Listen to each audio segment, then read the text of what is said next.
I've wanted to tell this story for a little while and never really known how to package it, how to put it together. And then while we started recording this project, I realized that everything so far has built up to this moment. I kind of wanted to capture it in something more than a music video or album artwork. Somehow it was important to capture it and share a little bit about the backstory of not only this album, but the backstory of Pyramid Park.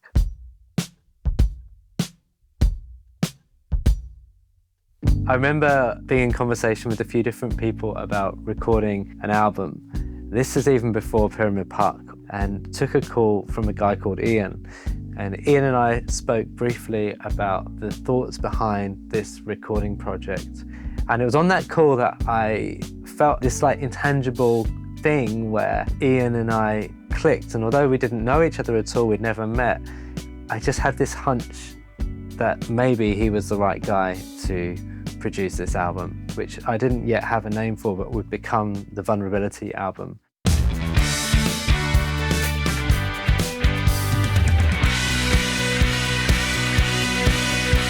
Fast forward 2 weeks into the recording process, I was up in Glasgow where Iain was based in this basement studio, a space which I really, really enjoyed creating in.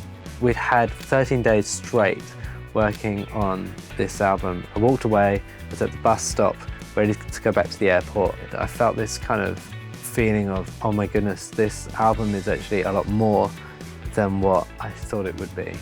It's better than what I thought it would be. It has more heart. I had never been in this place before where I believed in what I was creating this much. And it was this kind of partnership with Iain that helped me to really find myself as a musician, find myself as an artist, and find a voice and have the confidence to be able to put that out into a project.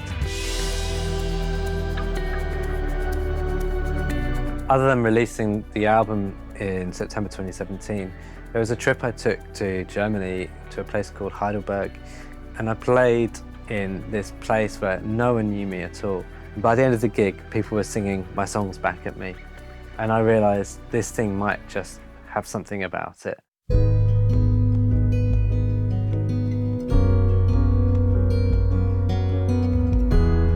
One of the things that was particularly special for me was singing a song called Father, Father.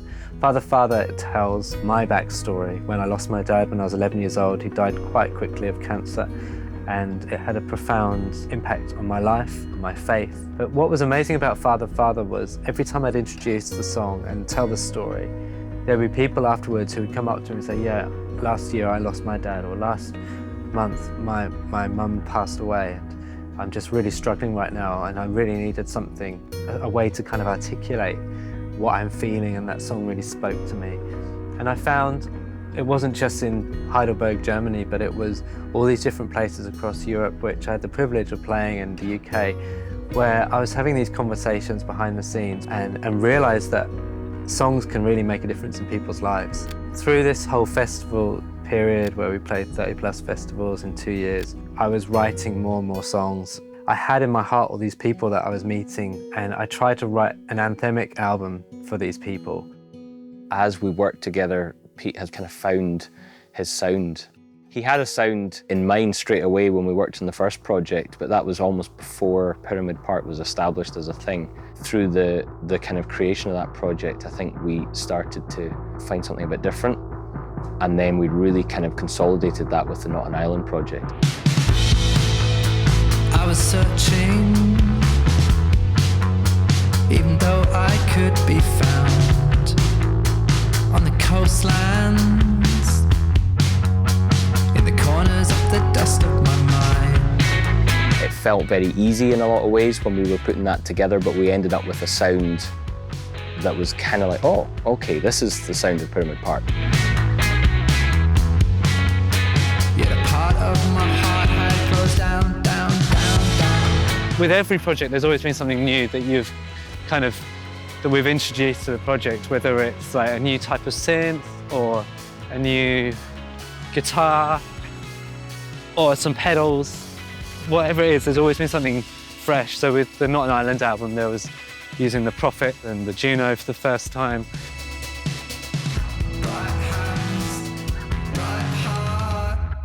I released Not an Island just at the start of the pandemic when we were in lockdown, and managed to write another small project called Anomaly during the pandemic, and somehow managed to record it in between all the different lockdowns.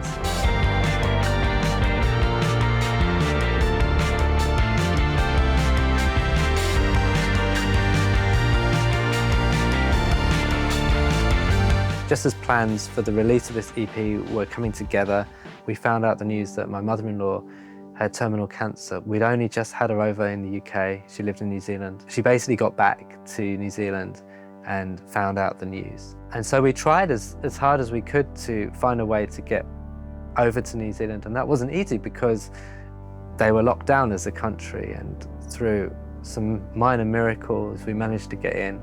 I was releasing Anomaly as an EP and actually released it in New Zealand as we were in quarantine in this hotel in the middle of Auckland. The Anomaly project had finished, and although it was still being released to the world, it was new to the world, it was old to me. During this whole period of time while we were in New Zealand saying our last goodbyes to my mother-in-law, I started to write again. And I hadn't written songs for a little while. I just tried to use songwriting as a tool for kind of processing the news and the waiting, the very weird feeling of waiting and watching someone gradually decline that you love. Like, I think back to when I wrote the song Left Alone, which was really early on in the process. Every time I hear that, I can put myself back in the position that I was in that moment, and the feeling of just like, I just want to get out of here. I can't handle the pressure of all of this. And left alone until the screaming noise dies down. That's exactly how I felt in the moment.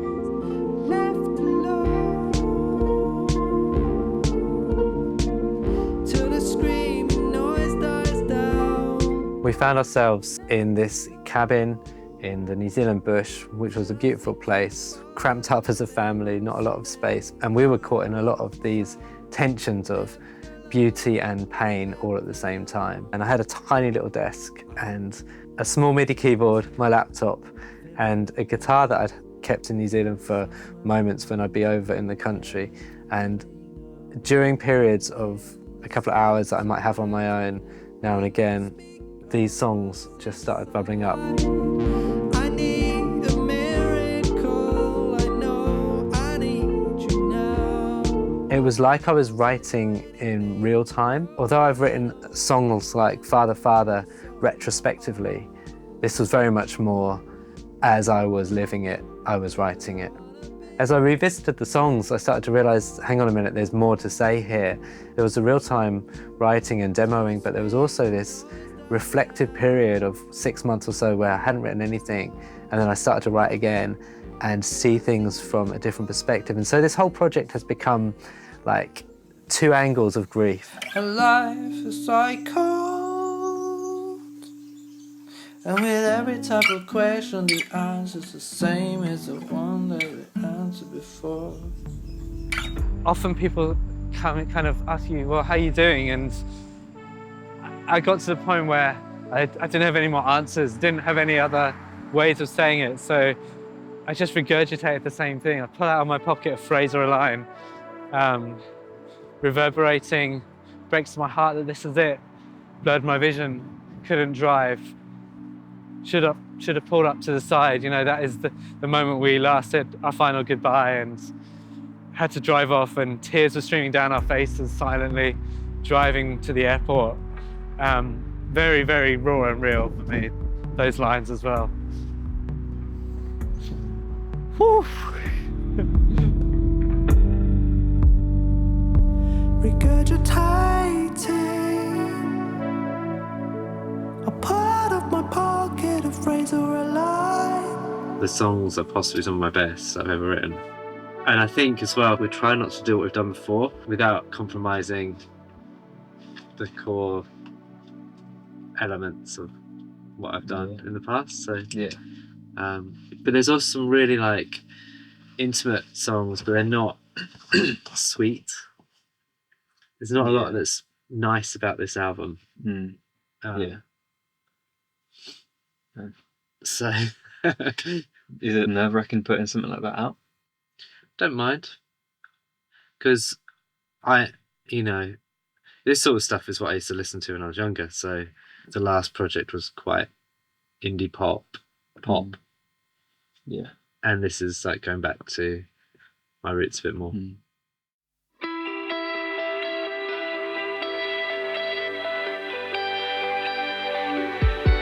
It's like it was covered up,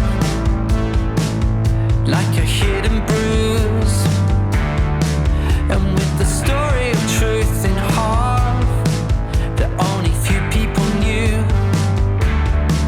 And in the turbulent feelings there's a hidden shame riding out on the waters of a forbidden lake, drilling holes in our floor. Think I know it's the ending. Rules are for others living to blame. We've got a different understanding of the story. Yeah, this project has been so different, mainly because of the subject matter. It certainly feels really personal, but then even the approach to it, the way our schedules have worked, we just haven't been able to have a full week making it, which is normally what I really rely on. It forces you to work in a different way than what you would normally do, and so you end up with different results because of it, which I'm really happy with. I think had I worked like this 3 or 4 years ago, I'd have really struggled, but because I've been doing this for a while now, it doesn't matter so much. Okay, that should be you. Just tell me how that height is. It's a little bit, it's a little high, is it? Yeah.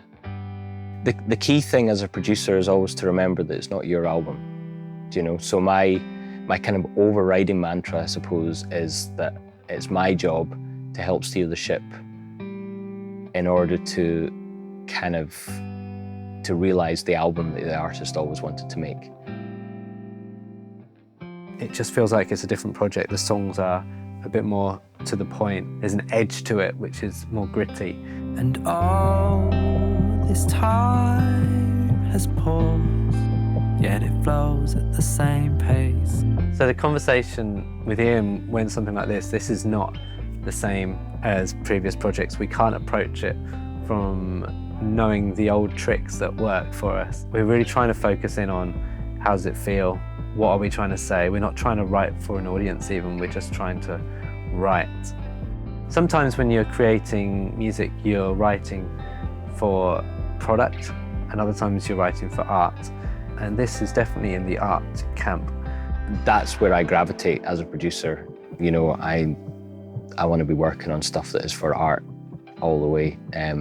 I think if you make something that you like, then you'll probably find that other people like it too, rather than if you try and second guess what people are looking for, you'll end up watering down or diluting the kind of quality of what you're trying to do in the first place, I think.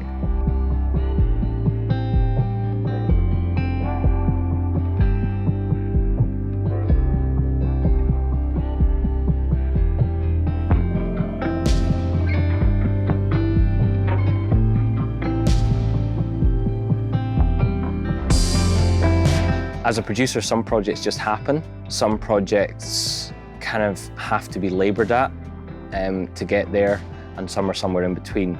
This project has been more graft and less just like, oh, that just happened. We've really had to push, but it's actually turned out more like I thought it would. There have been challenges. There have, but that's all good too. What's a good project without some challenges? Because I think a lot of the process is really about trust, and so we've kind of grown in trust together. But yeah, I've really noticed Pete kind of developing as a songwriter and a singer. I knew in the early days of the songwriting for this that it meant something by the amount of times I just started crying, being moved by a lyric. And I wondered how that would translate into the studio setting, because sometimes when you get into the studio, you're doing the same take over and over and over again, and you can become almost numb to the emotion of it. I remember recording Queenstown, the track Queenstown, and being incredibly moved by a line about parasailing, like the most bizarre line, but I just couldn't hold it together. And it brought me back to a place with my mother-in-law where we've been on this trip, and the overwhelm of grief that sometimes just hits you when you're in that place just got me, and there's nothing I could do about it.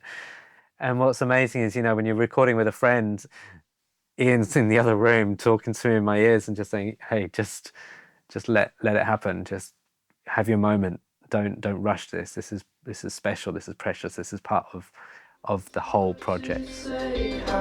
I knew you weren't right, resisting the words to face your worst fight. This town is a home for a queen. This is the bit that people won't necessarily see, but it's the bit that somehow will be translated in the songs. And I love that. I love almost that there have been tears sown in this that hopefully will help other people who have been grieving or hurting in some way.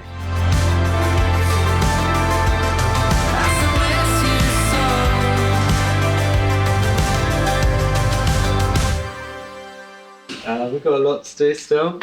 Guitars for 2 more tracks and vocal overdubs, like double tracking vocals, BVs, and a song that's going to be a short song at some point. I was going to say at the end of the album. I don't even know if it's at the end of the album yet, and we haven't even started that, but it's a really low key like harmonium and vocal, so we'll probably do that tonight as well. Sweet. What's the harmonium? I don't really know. It's like this mini piano thing. Ian keeps talking about it. Yeah. So, harmonium. Have you got that demo? Yeah. It's like almost like a hidden track in the old school CD days. Is how I've seen it, really. Yeah, I've seen it like that as well. So if we were doing that, I'd be inclined to resolve it because it's quite church organ hymn like, kind of like Amen, kind of, which there's something a bit like kind of cathartic about that given the subject matter. Yeah. But And it also like goes through all the range of different things. Yeah. But bottom line is, yeah, who is my peace? God is Yeah, my peace. yeah. But we're not necessarily saying that straight up. But yeah. if you know, you know. All you have to do is receive it.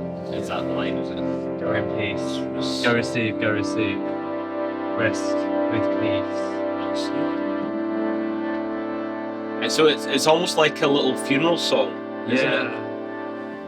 Whoa. Oh, Not to add any weight to it, but oh my goodness, you just got me. Oh Lord.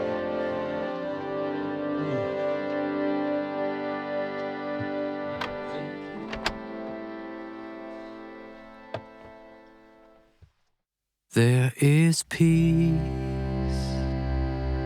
peace to be found. There is peace, deep underground. Rest with peace. You may have triggers, but I know there's a depth of love to receive when life's pace holds you to ransom. Its weight carries upon your shoulders. Seek perfect peace. It's not a verb. All you can do is receive.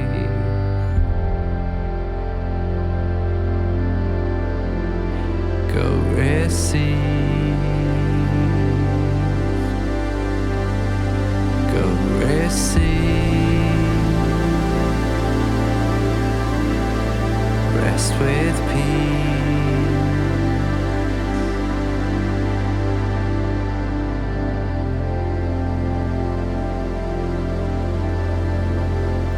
Go receive.